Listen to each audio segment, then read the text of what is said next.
Vidéo de présentation pour la page d'accueil ou la page blog. Il faut savoir que sur WordPress, la page blog peut être la page d'accueil ou une page interne. Nous avons donc différentes démonstrations que vous pouvez retrouver ici. Ici, on est sur la démo 4 sur un WooCommerce. La page blog est une page interne, on est en slash blog. Sur la live démo, ici, on est sur actualité. Donc on n'est pas sur une page en interne.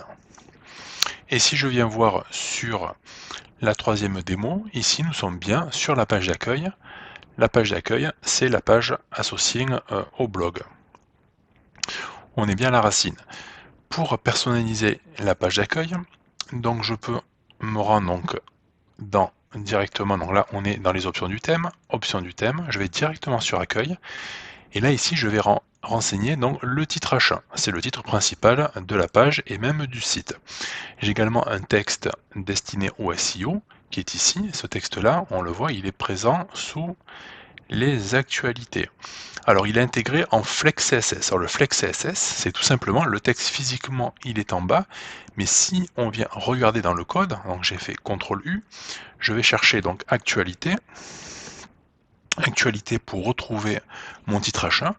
Mon titre achat est ici, on le voit là, et là on voit que j'ai le texte que j'ai intégré qui est ici, avec mon titre H2 qui est là. Donc ce texte-là vient s'afficher directement sous le titre H1 pour les robots, donc des moteurs de recherche, notamment Google. Et après, on a le reste du contenu de la page qui est proposé. Donc le but, c'est que ce texte-là soit pris assez rapidement. On a un titre H1 parlant et on a ce texte-là. Donc c'est ce qui permet d'avoir une page d'accueil qui peut intégrer suffisamment de contenu et se positionner sur des requêtes importantes. N'oubliez pas que la page d'accueil, c'est la page la plus importante du site. Elle doit reprendre toute la sémantique proposée par votre site.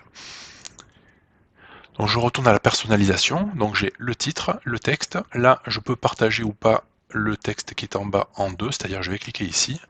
Il va se partager sur deux colonnes, comme cela, et je peux intégrer un formulaire de contact également en bas. Donc le formulaire de contact, personnellement, sur des petits sites, je n'aime pas forcément créer une page contact qui sera assez pauvre en contenu et une page un petit peu parasite. Donc je viens intégrer le formulaire de contact directement ici pour éviter de créer une page dédiée à cela.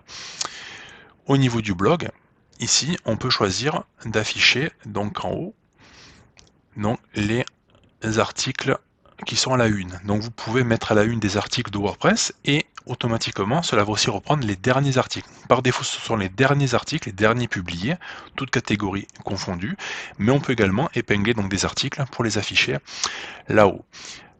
Donc ça c'était pour la page d'accueil, ça c'est pour les pages suivantes, je ne vais pas le détailler pour l'instant. Également ce que l'on peut paramétrer sur alors je vais aller dans les catégories. Et ici, je vais choisir les catégories que je veux afficher. Donc là, j'ai la catégorie culture. C'est ici où je vais choisir les catégories à afficher sur ma page d'accueil. Donc on a le titre de la catégorie. Ici, on a la couleur de la catégorie et on a également donc la couleur qui sera présente donc sur son étiquette. Voilà. Et là, on choisit est-ce que je veux que la catégorie s'affiche sur la page d'accueil ou pas et combien d'articles je veux afficher sur la page. Non, ça c'est la position. Et c'est ici où je vais choisir combien j'en veux afficher sur la page. Est-ce que j'en veux 3, 6, etc. Donc là, vous pouvez voir justement quelles sont les catégories, grâce à ce sélecteur, quelles sont les catégories déjà intégrées sur la page d'accueil et quel est leur ordre. Et ici, vous pouvez rajouter un texte supplémentaire sur la page d'accueil, c'est-à-dire on évite de remettre le même texte qui est déjà présent ici, présent là. Alors si je regarde rapidement, je vais sur ma catégorie, j'ai mon texte, le gros texte qui est déjà présent ici, on est dans culture, et si je repasse sur la page d'accueil,